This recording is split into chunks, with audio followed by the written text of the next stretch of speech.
kwa ba de Badwam ewo Adom TV ebre ewiedu say ye de agokensem ensem bromidin ede nyame ba Bernard Padibotwe sectoral debate yes I come ye fear de ya crowd digital center oho na dwumedi no eba so ye hwe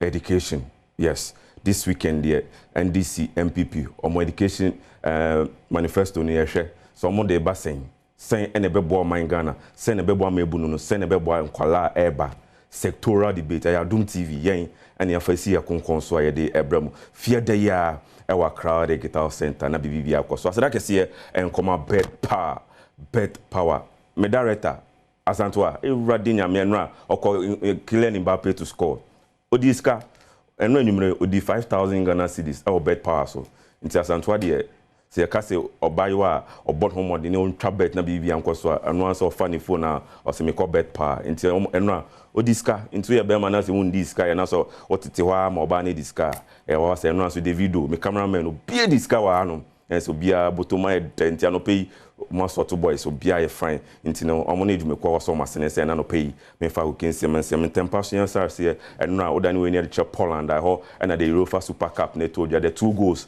from Kylian Mbappe yes the star man was announcing a presence Starman Kylian Mbappe ni Valverde omo na mototo ntina mienu de Real Madrid and no Atlanta e bom e ka mienu awenti mi ensi madabraka the man Kylian Mbappe first match first goal first trophy Hala Madrid e ho eno aba na match ni nyina ba ne wie no Kylian Mbappe e de nenum nsem etudwa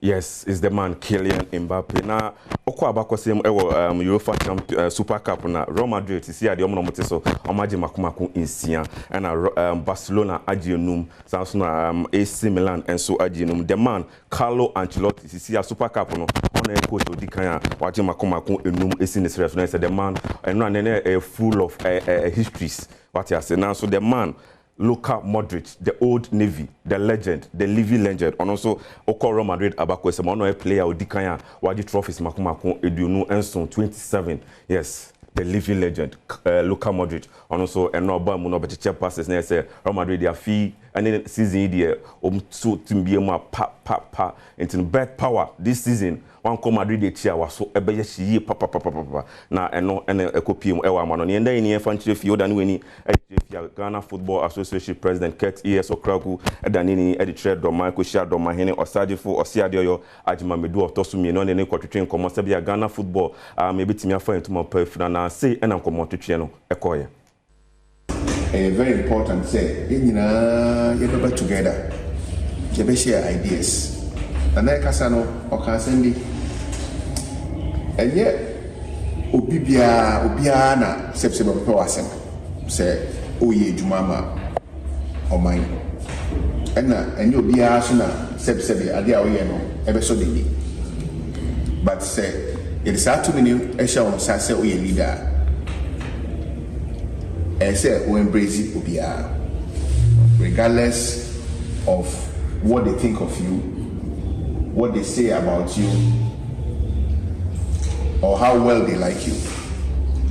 And I think say open say oh you're successful as a leader in whichever sphere of life where your quality are and say you bring it on board.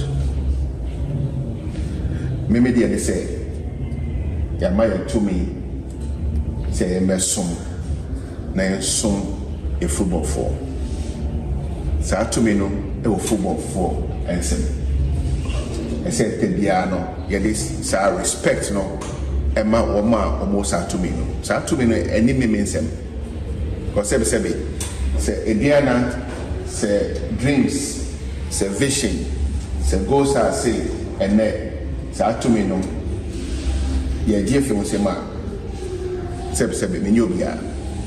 the executive chairman Edema McDan Group of Companies, Dr. Dano Macaulay, area to just say, Onyaya, I'm calling Sika Pudu, ever share Ghana football now face the Ghana Premier League, what my highlight sports, and Nemo, the entire on fan Sika and Bisham say Ghana League, no, see dribbling, any kata so share, see League intra bet, and no Gina Swim, see the Ocasa de Sika Bisham Padia or Bois. Obi send me message say McDan Ghana Premier League in Kenya bad. I didn't own sponsor the Ghana Premier League. Chacha no dosu do. Chacha no dosu do. An outside room. Oh, the woman. Oh, the woman. I want the Chacha no say yeah football. Yeah.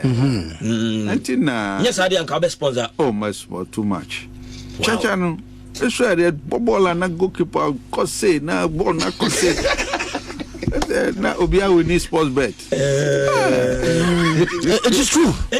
So, but that is the thinking of the corporate world. And he's speaking for the corporate world. Of course, of course. That's how you see it. And the man send my football. I fair.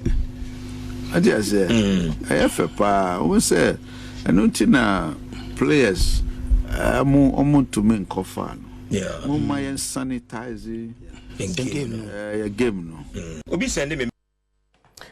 Yenda ni enfranche wafu zombie tournament etoja ewo Ivory Coast na enra Hazakes ladies ede wo match etoja and etosumienu etoja na anye yi amayen Hazakes lady etran we dincho ekamiensa endo queens ofi Nigeria eboyen papa na say enye fidi agro na we ejina so ma Hazakes ladies so some betimi qualify to the next stage of the competition also mon last game omutimi wini Kianikin was so omni sport ebo AS Guard National Kansia AS Guard for no etimu ba kunti AS Guard National for when I was say Hazakes ladies etimi chom no yom hojuma last game anya sadia ehun ebe hu pa e dia na assistant coach e ma Hazakes ladies Emmanuel Kwesi Mensa e dia tojo say match no mba na em say na match no e bantem dodo e ma omo na ase early match na early game na say na o ma brebre bisa no ntina say omutimi eboyen no. We should have still kept a good shape, but we didn't. We lost concentration and conceded the second goal. Football is very chaotic. If you're conceding and you don't keep your head up, you keep on conceding. And I think the girls gave up too early. They should have still fight till the end, but they gave up too early. The other thing, yes, it's not the best. 2 games not being able to score shows that attacking-wise, we have not been that top notch. It's unfortunate because that is not as a standard. We need to work on that, and in our next game, try to score goals. Yes, assistant coach Edemade Hazakes ladies Emmanuel Kwesi Mensa and Okeka Nansem no. Enti no nyame Adom afia da ya ochina na efia no ewo Accra Digital Center the sectoral debate ye hwe humasua oman Ghana humasua no sen na ekọ sen e de amaye yes ba yenim no so yamani ko omo se ompeso mu deep oman su insen na omo toto ade amayen ye mebu no nkwala and even paying woman still no ompeso mu ko school no sen na ekwanti hia ye ewo Accra Digital Center sek